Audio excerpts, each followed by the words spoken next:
This is Norm the teacher again, and I just have the urge to teach you something else again. So I'm going to do another video here. This video is going to be on, I'm concerned about good, kind, innocent people surviving criminal attacks. And part of that is having a good security system. And there's three basic fundamentals to a good security system that must be met for you to be fully protected. And those three basics are, I'm going to go over them here, and then I'm going to show you some examples of them that I use in my home. The first one is detection. And notice that in my graphics department, I hire only the best artists, and so for clarity, for your sake. Here's a picture of a camera. That's an example of a detection system. And then I have things written on the back here. It says, detection is knowing a threat is around. Before you can protect yourself, you have to know that the threat is around.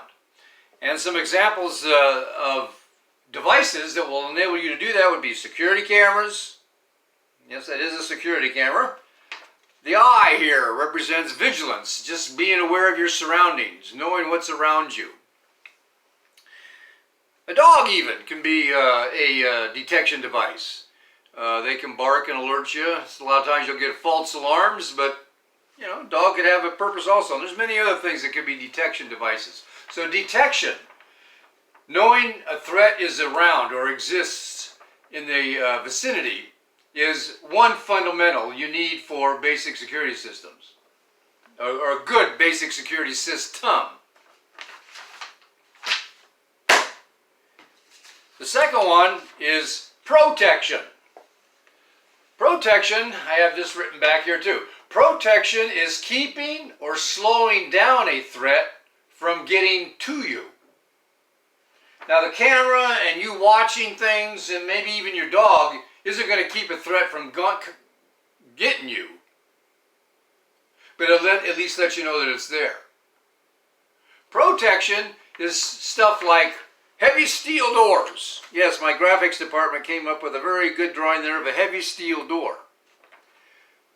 Vests, and I mean ballistic vests, bulletproof vests, bulletproof helmets. Those are examples of things that will protect you from a threat. Here's a bulletproof helmet that I wear when I drive my truck. Yes, when I drive my truck, I wear this helmet. And I also, of course, wear this helmet when I'm driving my motorcycle. It's ballistic. It's made of Kevlar. It'll stop bullets up to 44 Magnum revolver, or 44 Magnum handgun. So that's an example of protection. And again, keeping or slowing down a threat from getting to you or from harm.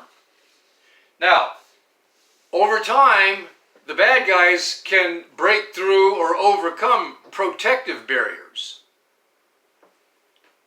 So the third fundamental for when that starts to happen is elimination. And again, my graphics department came up with a nice gun there, but I guess maybe here's a little better example. Taurus G2C, 9mm, just one of several guns that I have. Get that back in there. Elimination is neutralizing the threat when the threat breaches your protective measures. So once the steel door starts coming apart, maybe you're not wearing your vest, maybe your vest has been shot enough times where the next shot will go through it.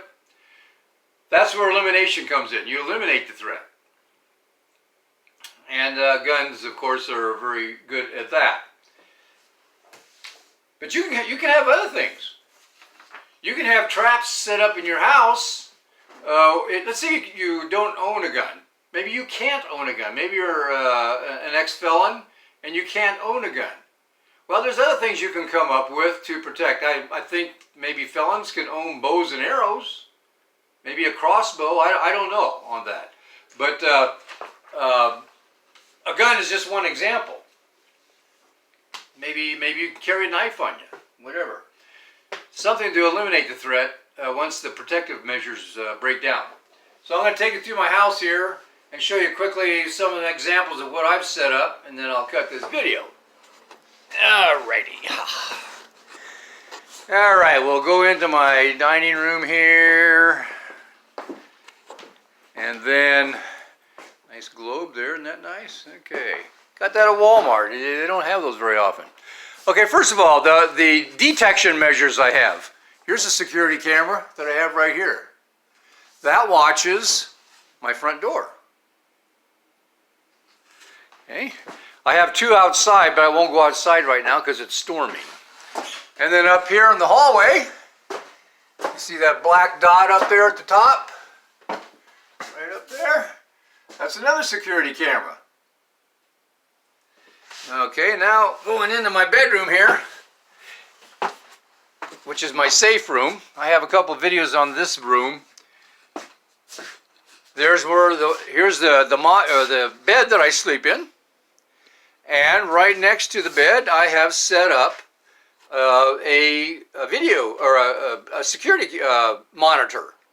And I can view all of my cameras on that monitor while laying right here in bed. And look at all of the elimination tools that I have, that I sleep with. 45 ACP from right to left, 44 Magnum revolver, an Taurus Judge that can shoot 410 shotgun shells, and long Colt ammunition. Now these boxes behind here, these boxes are 7 inches deep, and they're filled with silt, river sand, and they're very, very solid, and they will stop .30-06 ammunition from a rifle at point blank range. The .30-06 bullet will go through about 6 inches and stop, and so 7 inches is a good depth to make your boxes if you ever want to make them. Notice how I have them lining the side of my bed, so that if bullets come from the other side of the door, that I'm going to show you here in a minute, I'm protected on this side. And then at the foot of the bed, I have some boxes. I'm not done finishing this area yet, but I'm going to have this wall lined with sand-filled boxes in case there's a shootout outside, drive-by shooting or whatever. I will be protected. These 7-inch boxes are very good at stopping rifle ammunition. Okay. Now here's an example, and so these boxes are examples of protective measures. This rebar door here, I'll step back so you can see it. That closes off the top of the stairwell, and I can open that. Just push it open, and then there's another. That's one layer of security that is secured by 4 padlocks when I sleep at night. And then there, right after you get through that, there's 7-inch deep sand boxes here, and then right in this area here is where I put steel plates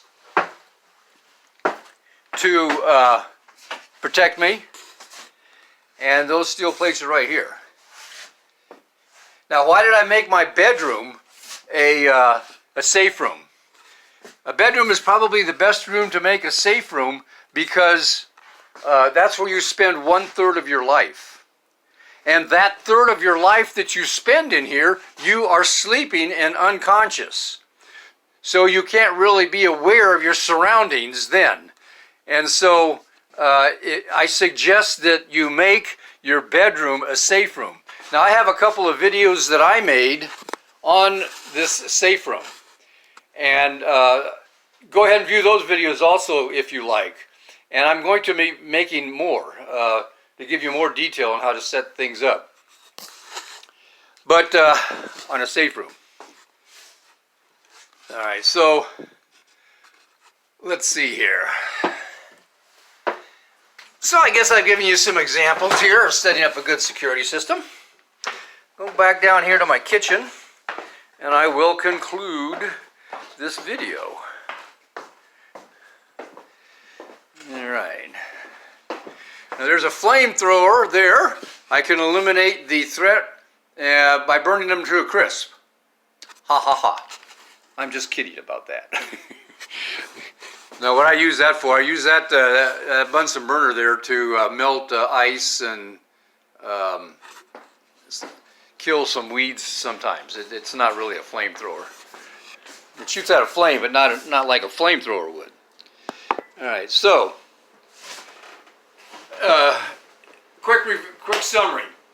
3 basic fundamentals of a good security system. You need something that detects the threat. Cameras, being vigilant.